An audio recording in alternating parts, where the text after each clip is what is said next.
जी रंगनाथन यांच्या मालकीच्या शेसन फार्मा कंपनीने तयार केलेल्या कोल्ड्रिप कप सिरपच्या विक्रीवर मध्य प्रदेश, राजस्थान, उत्तर प्रदेश व तमिळनाडूत बंदी घालण्यात आली आहे।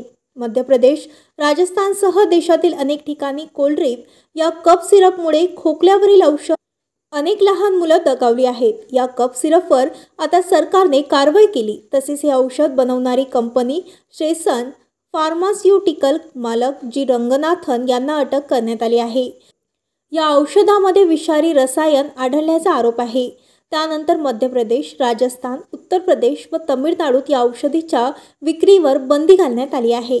दुसऱ्या बाजूला मध्य प्रदेश पोलिसांनी जी रंगनाथन यांना लहान मुलांच्या मृत्यूच्या प्रकरणात चेन्नई येथून अटक केली आहे।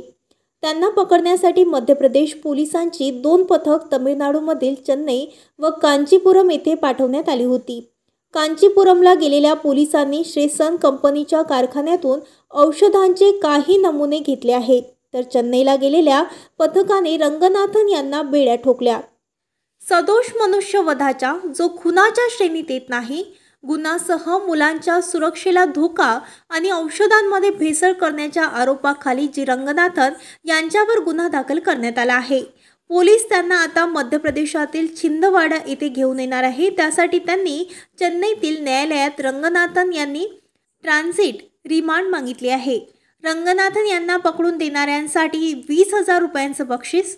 मध्य प्रदेश पोलिसांनी जी रंगनाथन कुठे आहेत याची माहिती देणाऱ्यांना त्यांना अटकेसाठी मदत करणाऱ्यास 20,000 रुपयांचं बक्षीस जाहीर केलं होतं। मध्य प्रदेश पोलीस 5 ऑक्टोबर रोजी रंगनाथन यांना पकडण्यासाठी तमिळनाडूला गेले होते, मात्र रंगनाथन यांच्या हाती लागत नव्हते। त्यामुळे पोलिसांनी त्यांच्या नावे बक्षीस जाहीर केलं होतं। काही ठिकाणी जी रंगनाथन वय 75 वर्ष हे चेन्नई स्थित फार्मास्युटिकल उद्योगपती असून शेसन फार्मास्युटिकल मॅन्युफॅक्चरिंग कंपनीचे मालक आहेत। याच कंपनीने वादग्रस्त कोल्ड्रिप कफ सिरप तयार केला आहे। त्यांनी मद्रास वैद्यकीय महाविद्यालयातून फार्मसीचं शिक्षण पूर्ण केलं आहे। त्यांच्या कंपनीला सुरुवातीच्या काळात प्रोटीन नावाच्या न्यूट्रिशियल सिरपसाठी ओळख मिळाली होती, जे चेन्नईत गरोदर महिलांमध्ये प्रसिद्ध झालं होतं। रंगनाथ स्वतः हे औषध विकलं जावं यासाठी डॉक्टरांच्या भेटी घ्यायचे, त्यांना औषधाच्या फायद्यासाठी माहिती द्यायची।